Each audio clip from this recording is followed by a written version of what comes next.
Hello everyone and welcome to your immediate post-match reaction to Rangers 0, Hibs 2. We were planning to go live straight after the full-time whistle, but due to the result and the manner of the defeat, we decided to go and listen to Barry Ferguson's press conference, which we've just left. It's fair to say, Ross, that Barry Ferguson was not happy with that performance. Didn't sugarcoat it at all, did he? No. Yeah, he was... he said he was going to go home tonight and he would be raging, and he asked the players the same question. You know, would they be hurt by this result today? And yeah, I think Barry Ferguson probably believes that maybe not all of those players will be devastated by those results. Do you believe they will be? No, I don't think so. I think it's the performance highlights that there's a real mentality issue amongst the squad, especially for these domestic fixtures, and that's exactly what Barry Ferguson said. Look, it's easy to motivate yourself for an old firm. It's easy to motivate yourself for a big European game. It's not easy to motivate yourself clearly for these games at home, especially in domestic football, and even away now you're just seeing lackluster performances. So yeah, it was a raw post-match press conference from Barry Ferguson. He said that as it is. I think he recognises it's just not good enough. A couple of interesting comments in there about how things are going to change moving forward until the end of the season. I certainly think, and it's maybe not the time to discuss it's probably another podcast, but that would have put a big dent in Barry Ferguson's audition for this job today. I think it would. I think it's killed Barry Ferguson's any hope. I think a lot of Rangers fans would have been sceptical about his chances anyway. I know I would definitely was, and I said that on the podcast a couple of weeks ago. But there's always that little bit of maybe he could, if he gets the right results, if he gets you far enough in the Europa League, maybe he could. I think we were looking at it earlier on, weren't we? It was the last 5 Rangers home games, 9 goals conceded, 1 goal scored. I think I don't think I've ever seen. Anyone's ever seen that? 5 defeats on the bounce at Ibrox. I mean, I don't think I've ever heard of anything close to that. I mean, it's got to be a record. If someone can tell me it's not, and we've seen this type of run from Rangers before at Ibrox, but I don't remember anything like this. No, it's the first time in history of the club that it's happened. So, and that's under 2 managers, right? Because Barry Ferguson's only been in charge of 3 of those games: Motherwell, Fenerbahce, and now Hibs. And yeah, look, even in those games, that's for Barry himself. That's 6 goals conceded and 1 scored. You know, so we keep going 2-0 down, which is What else do you say about that aspect of it? It's just a really, really poor run, and obviously there's the Scottish Cup exit to Queen's Park in there as well. It's just it's a real tough watch. Watching Rangers at Ibrox at the moment, and it doesn't look like it's going to change. I think Bilbao on Thursday night, that's the worst possible result I think you would want going into that game. A home fixture. Okay, don't get me wrong, Hibs have had a really, really good season, and I thought Hibs deserved it today. Barry Ferguson said that in his press conference as well. He didn't shy away from that. He said, look, Hibs deserved it. I thought it was one of the easiest games any team's going to have coming to Ibrox. Yeah. I thought Hibs were comfortable all day. We didn't ask any questions of them at all. Before Barry Ferguson came in, we were forced to sit through 3 separate Hibs press conferences. Yeah, I enjoyed that. Hearing all the different aspects or the different points of view of how good Hibs were today. That was fantastic. Yeah, but I think it was both Martin Boyle and David Gray were both asked, was that easier? Some sort of semblance of was that easier than you expect it to be? And they both kind of danced around it in that respectful football player kind of media trained kind of way, but you could tell in their face that they did think it was much easier than what they would have expected coming to Ibrox, and it's not a sentiment I think anyone could argue with. No, I think most teams this season really fancy coming here. I thought the interesting part of Hibs' plan today was their line was so high. You point out straight from the start. Yeah, like they came and they squeezed Rangers in, and they basically asked questions where they said, okay, we'll let you play the ball in behind because realistically, once you get there, we don't think you've got the quality to do anything with it. And actually, the deeper players probably don't have enough quality to find that pass every single time. So they just squeezed Rangers up the park, and we had absolutely no answer to it. And I think the most devastating aspect of that for me is how many times over the years have we seen Rangers teams struggle here against low blocks, you know, a back 5 with 4 in front, and they've got 1 man in front, and teams are struggling to get out, and they're just constantly shelling it long, and they're playing off second balls. Teams they're not playing that way. Motherwell came here and played with a better team that day. Hibs were the same today. I know they didn't create a lot of chances, but in possession, they were the better team.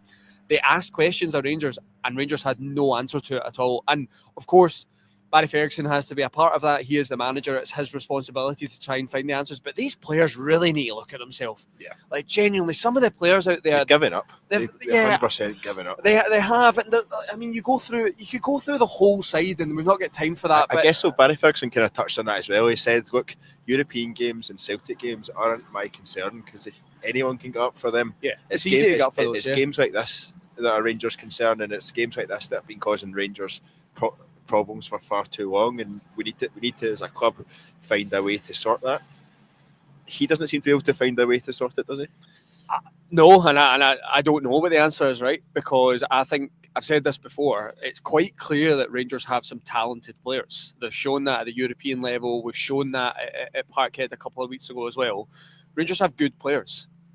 There's something else going on here when it comes to those kind of run-of-the-mill domestic fixtures.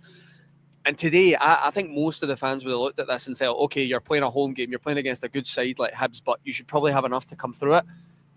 We didn't show anything.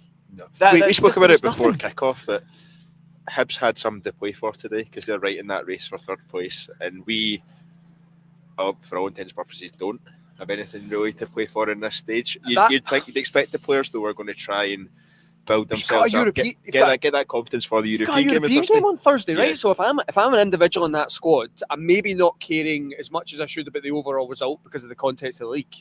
But is this not your opportunity to go and show the manager that you should be starting in that game on Thursday night? Because I don't understand it from that point of view. I just didn't think anyone today offered anywhere near enough. We'll come on to the individuals, I'm sure, because of the goals and missed chances and things, but goes through the whole team. I didn't see anything from anyone today that gives me any belief going into that tie against Bilbao. If Rangers perform to that level, they're going to get absolutely battered over the two ties. Now, again, this is the really frustrating thing about the team this season, and I think this is why so many fans are disillusioned and disengaged when it comes to domestic stuff. You can't just pick and choose when you turn it on. It doesn't work like that. And I've said this before in this podcast. As a Rangers player, you're always going to be judged about how many trophies you win. It doesn't matter about... Of course, Europe is fantastic for the club and the money it generates, and these players get an opportunity to show how good they are at that level. But the fans, the support, they look at it and say, how many trophies did you lift? Yeah. That's the way you're judged. It's not going to change. So if the players really they fight and play for this club and they want a long-term future here, you need to deliver domestically. You don't get to just do it in Europe. It's never going to be enough. I will say, I think these players are getting off extremely lightly at the moment in terms of fan reaction towards them. And I think those in the higher up positions in the club are getting off really lightly as well at this moment in time. Now, we all know that's because of the takeover that's been mooted and is underway. I think if the takeover wasn't happening, I think it would... The atmosphere, I think, around the club at the moment would be the most toxic you've probably ever seen it. But I think you're right. I think the takeover is taking the pressure off a little bit, and I think most are sitting looking at it. I think if we're all honest as a support, I think we're all desperate for the end of the season. I really do. I really do believe that. I think most of the support now are showing up to Ibrox. They're hoping to see a good performance from the team and maybe something they can get excited about going into next season. But I think ultimately most are looking at this and going, let's just get to the end. Let's just get this done. It was a bit of a joke in the gantry amongst the sort of fan media there that at least that's one game closer to one game closer to the summer and when things can change. And I think that's where we all are at this moment in time, albeit Thursday night will be a big night and it'll be a huge night at Ibrox. And I don't think, speaking for myself here, but I don't think I'll be going into Thursday night with much confidence. But at the same time, you think, well, they've shown it that they can produce it, right? Yeah. So I think when it comes out to Thursday again, you'll come here, the lights are on, you'll hear the Europa League music, and there'll be something inside you that thinks we can actually get a result here. Yeah. And I think that's what makes these type of domestic performances even worse. And I think that's where the real frustration comes. And I said it earlier in the podcast, you can't just pick and choose. You can't. It's not acceptable. Barry Ferguson understands that as well, and I could tell how angry he was there. I think he dealt with it really well. Of course, I think he'll look at himself in the selection today, and I think he understands now that there's a certain way he's going to have to change it. He did say that. That was going to be the next point I was going to come on to. He spoke about the fact that he wants us and the fans expect us to play nice, free-flowing, attacking football. And he basically just said the players aren't capable of doing that. Yeah, pretty much. We're going to have to change the way that we approach games. We're going to have to change the way that we play between now and the end of the season.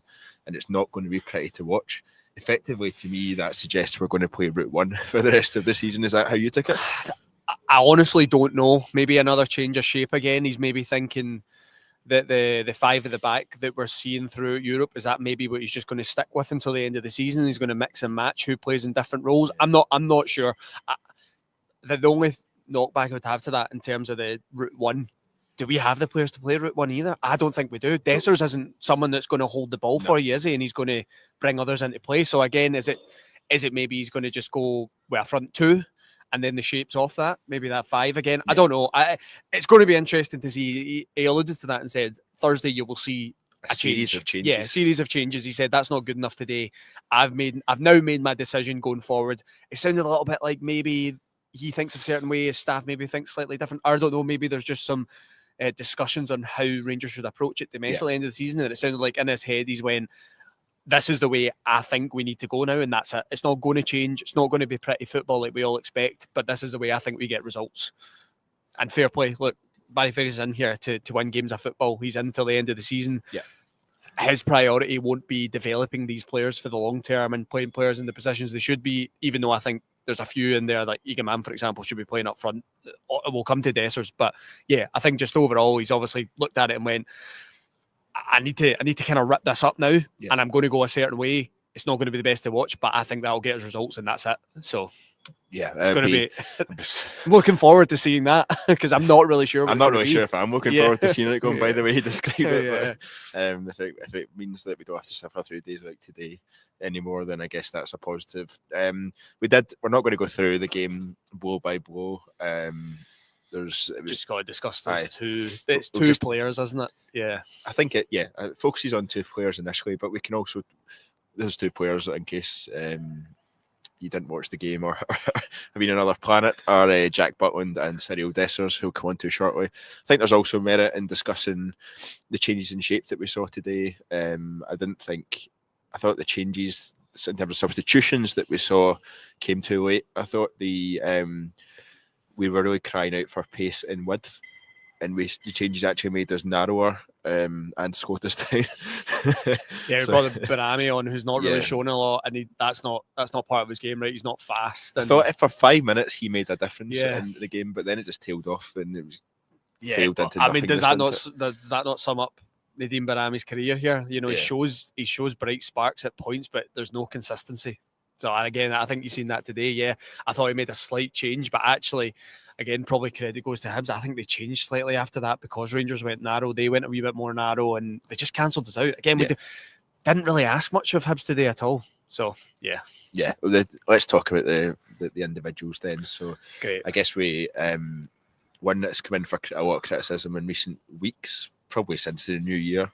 Really, to be honest, is Jack Butland. I believe that's 101 goals conceded in 100 games for Rangers. I'm not an expert in goalkeeping figures, but I would be really surprised if I don't imagine there's any goalkeepers out there for Rangers or many at all, that have stats where they've conceded more goals in the number of games they've played. He was massively at fault again today for that first goal. We watched it back a few times while we were waiting on the press conferences, and it just gets worse every time you see it. What do we do about a problem like Jack Butland? Oh, good question. I certainly think that within that management staff now and coaching staff, they'll be having a wee think whether it's time to bring Liam Kelly in, because how many mistakes can a goalkeeper make until you have to make a change? And I understand the goalkeeping position in the game of football is always that one where managers are reluctant to change it, and they kind of go with their number one, and that's it. And I get it from a confidence point of view, but Jack Butland is making mistakes every single game at the moment. He is. He doesn't look the same goalkeeper that we've seen last season, the early part of last season anyway, because I think February onwards last season he kind of had a little blip as well. So yeah, unfortunately, we've seen this from Jack Butland when he played down south. He had these moments, and we're starting to see it a little bit with Rangers. I think, how do we fix it moving forward? Rangers need a new number one in the summer. 100%. There's no doubt about it now. No question about that. There was kind of a lot of people were going back and forth, as in Coded, were going back and forward. Even as recently as Sunday, myself, Tommy and Kieran were on kind of going back and forward. Is that a priority? Could we kind of get through? I think the answer to that now is absolutely not. I think we need a new number one. when it comes to the summer. But part of the issue as well will be that we need to strengthen in so many different positions that where does the goalkeeper position rank in that? Oh, I mean, it's got to be right up there because you see that the other night with Dundee. We seen it at Motherwell at home here. You know, he chucked one in against Manchester United. He nearly knocked proper into. I mean, how hard he hit him that night, and then again today, it's look where it's not helping.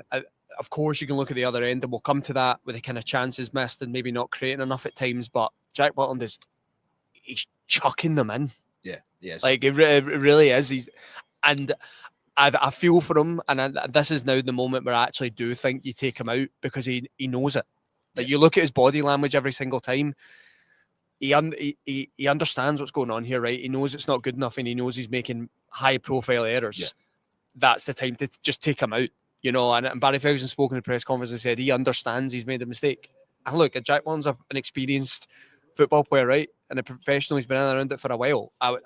Of course he's going to understand it, but I think this is the time where you go, you're making too many mistakes. You even see it in his passing. His passing, his distribution, I don't know where that, because it wasn't as bad when he first came in, because I remember a lot of fans saying, he's actually great with both feet. He's better than I thought he was going to be. He's great with both feet, and I remember he used to be able to kind of clip it out to each fullback. I don't know what's happened now, but see, every time he uses, I'd honestly be saying to him, don't use your left foot at all. Yeah. Don't, because every time he's just shelling it down the middle, and opposition teams they're setting up for it now. If you notice when he goes onto his left, teams are pressing Rangers high because they think we can win this year because he's not going to shell it long. Yeah. It's going to come direct down the middle. So yeah, Butland is a real problem. Something that the club are going to. He's a big earner as well. Hugo Bear in the comments saying he's earning big money. He will be a big earner in that dressing room. And there's plenty of big earners in there that we need to move on. Yeah. And that's a real problem that the new investors and the takeover, they're going to have to deal with that. And there's a few in there that I think will not be easy to move. But if we want a long-term success for this club, I do think the goalkeeping position has to be one that we deal with now. Jack Butland was great when he first came in, and he has made a lot of really big, important saves for Rangers. You think back to that penalty shootout as well a couple of weeks ago. He was fantastic, but he's making too many errors now. There's too many. And all of that being said, I do think he will start against Bilbao. I think so as well. But I just think we've seen enough now from Jack Butland that it's time for a change there. We mentioned earlier that in the last 5 games, Ibrox Rangers have conceded 9 and scored 1. That kind of sums up the problems. We're letting in too many easy goals and stupid goals, really, and we are we're not taking our chances up the other end. I don't think we're short in creating chances. The problem is taking them and who they're falling to. I think I don't know if it's 16 or 17 chances Cyril Dessers had at goal over the last 2 games between here and Dens Park, and he scored 1 goal. That's nowhere near good enough for a Rangers striker. It's a lot of people are saying 45 goals in 100 games for Cyril Dessers. That's good output. It's not good output when actually he's not scoring them in the big moments or the moments that you need him to. If you have even a half good striker, a penalty box type striker that's getting that level of chances, they're going to score 2 or 3 every single game. And I think you said that in the first half, Hibs scored, and then Cyril Dessers had 3 chances potentially. I think his best one, he had a couple of really good ones. His first one that he tried to take an extra touch 5 or 6 yards from goal, and the keeper just grabbed it. And then the last one he had in the first half, I think, was when he was through on goal after a nice flick from Igaman, or a nice ball through from Igaman, and one-on-one with the keeper, and he blaze it over the bar. Take one of them and it changes the whole complexion of the game, and that's where Cyril Dessers is really failing us, and that's where Cyril Dessers is really letting us down. For me, he's not our number 1 striker next year. A lot of people would say sell him now. I think he's maybe got a part to play as a backup striker, but he's not our number 1. He's on too much money to be a backup striker. Yeah, that's fair. Cyril Dessers' ability would make him a backup striker for Rangers, in my opinion, but he's on a first choice striker wage. Fair. That's the problem we've got, isn't it? Yeah. And that's why he's going to be. The only thing I would say about Cyril Dessers is there is clear interest in him. We've seen that in January as well. Yeah. I think him and his agents are quite open. Say like 15 clubs or something. Yeah. I'm not sure about that one, but there's definitely interest in Cyril Dessers, and I think he is one that Rangers would be able to sell. Yeah. I think if they made his agent aware that they were open to offers, I think they are. I think you would get 3-4 million for Cyril Dessers. So that one doesn't worry me as much in terms of moving the player on. I said at the beginning of the season, Craig, I think we were on the podcast together, and I said, if Cyril Dessers is your first choice striker this season, you might as well write the whole season off. Now, see, when you say these things, there's a little bit in your mind where you feel like you're being a bit dramatic, but you're like, I really hope I'm wrong. You know what I mean? Right? Yeah. I really hope I'm wrong. This is what I think, but I really hope I'm wrong. Oh, it's turned out to be right. It's turned out to be correct. You know, Rangers aren't going to win anything this season. They've had a good European run.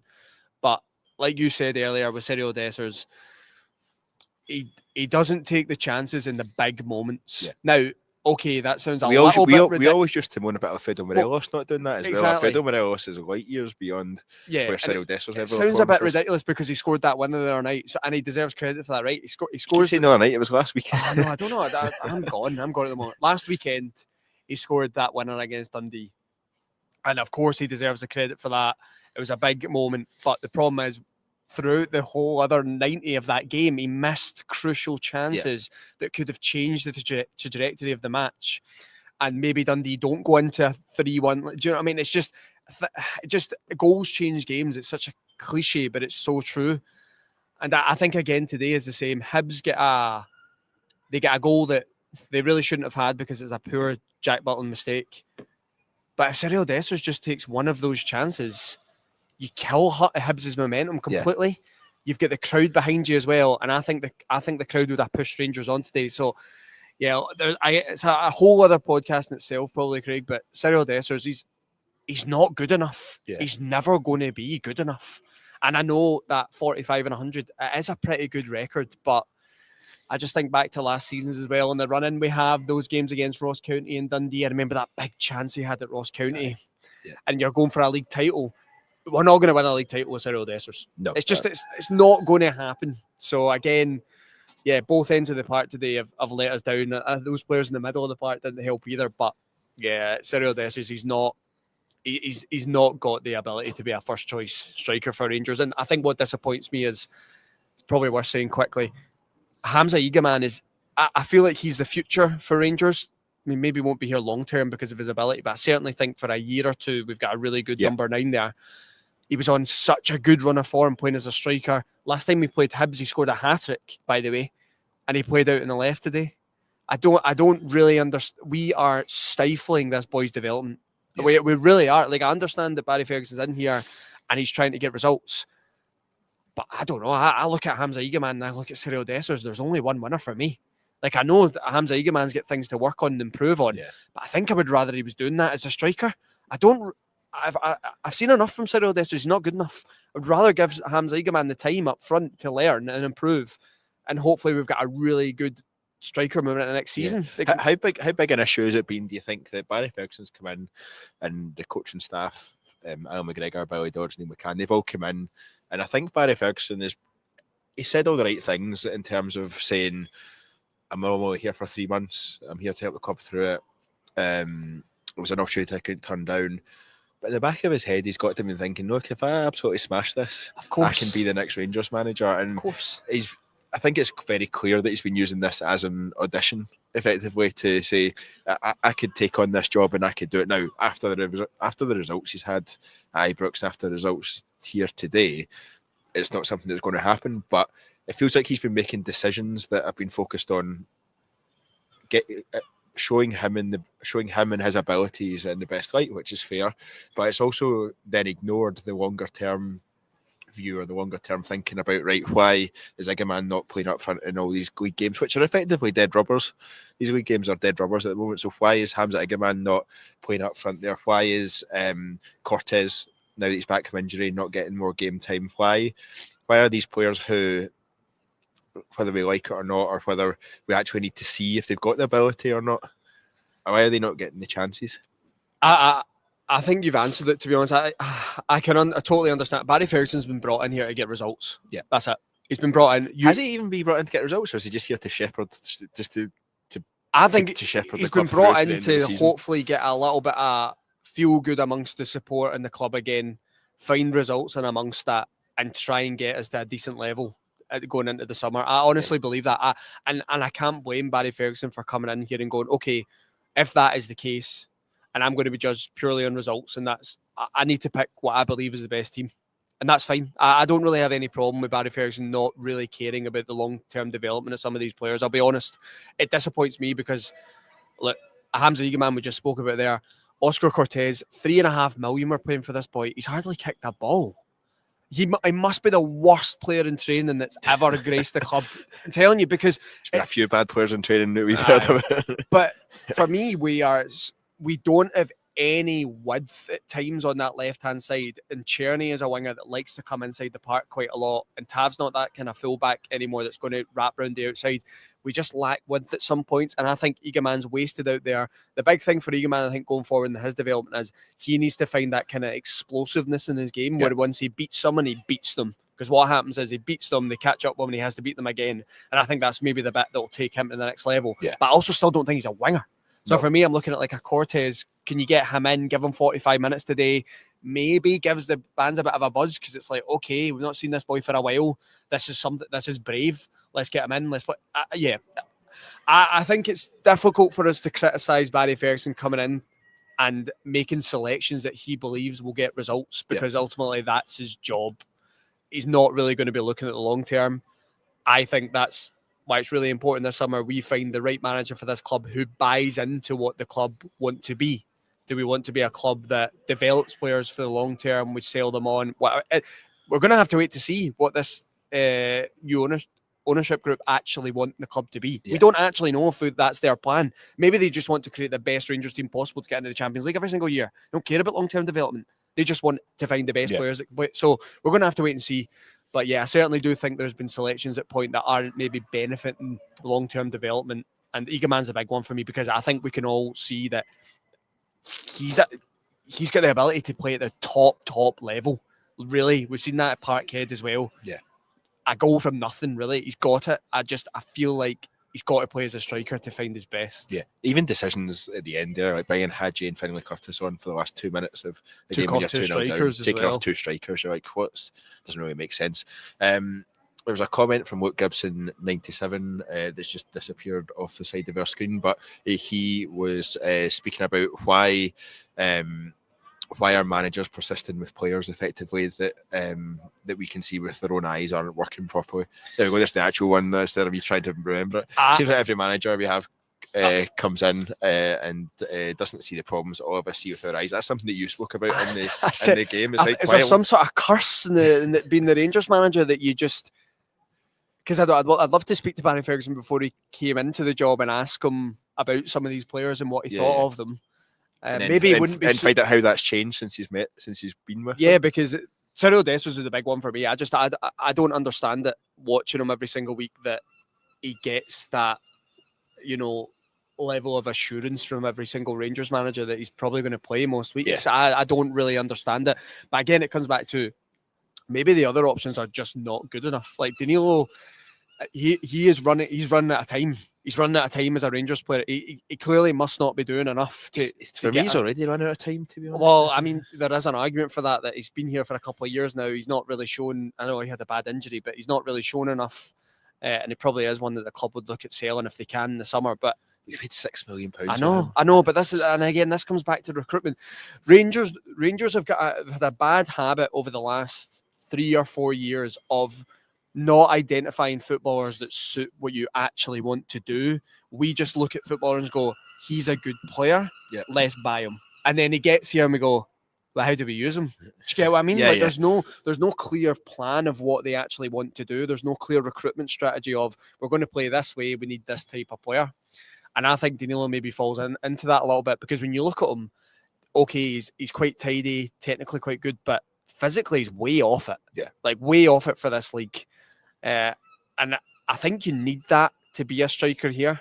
I know Dessers maybe has that at times, but he's not got the technical aspect. He's thrown himself to the ground. Eagleman, I think's got both, right? I think he's got the physicality, but he's also got the technical ability, and that's why I feel like I'm talking about him the whole podcast. But I mean, there's just Well, what do you make of that though? Because in terms of Danilo, a lot of people say, well, his minutes to goal ratio is actually really good, and like he seems to. I think there's a good player there. Genuine, but It's where he's not available often enough. He's not available often enough. And when he was starting to show a little bit of his level again a couple of months ago, he picked up that shoulder injury, wasn't it? And again, he's lost his momentum. And how many players have we said that over the years where they seem to find a little bit of form and then they get injured? It seems to happen to absolutely all of our players. So again, it may be a little bit unfortunate, but yeah, there's so many players here that I think do have the ability, but just don't show it enough, and especially in domestic fixtures, just don't get it, don't understand what's required to play here. Yeah, and I think that's what Barry Fair. I think that's why he's hurting, because he's looking at it probably from a fan point of view as well, because he loves the club as much as anyone, and he's looking at it and going, "Do you boys care?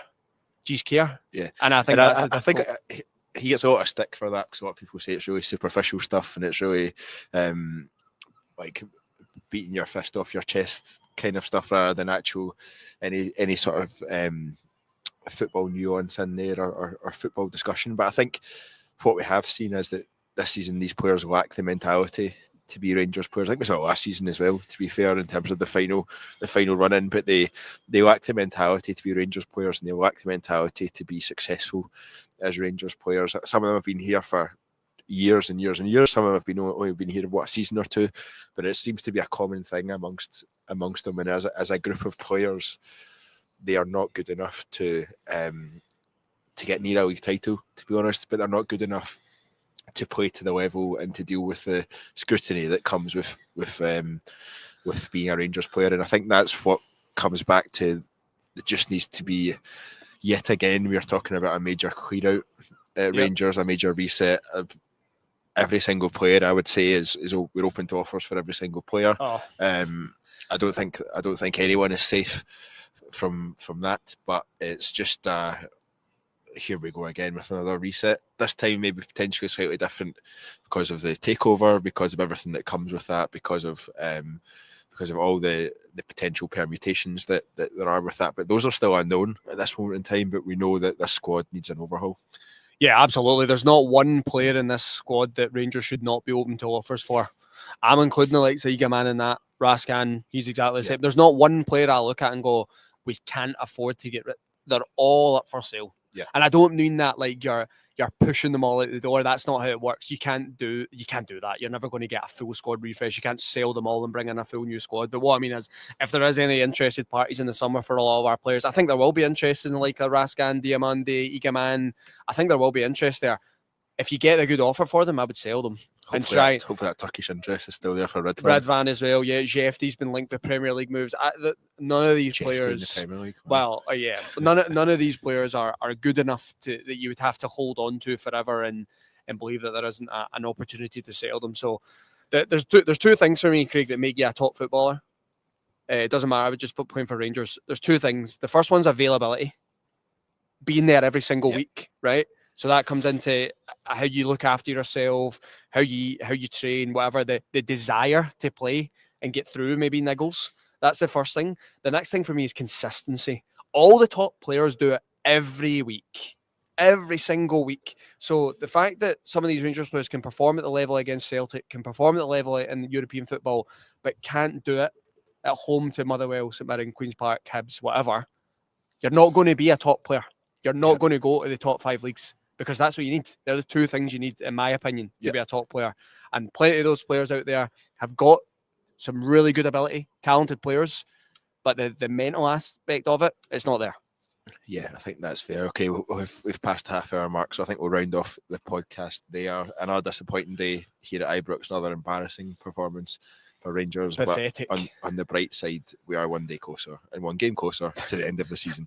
So I hope everyone is able to still enjoy their Saturday night. Make sure you join us tomorrow night live at 7:30 p.m. on our YouTube channel for more live reaction. Get involved in the discussion. We're back on Wednesday as well, as we start to look forward towards the Europa League quarter-final against Athletic Bilbao. But thank you very much, everyone, for listening. Until next time, goodbye.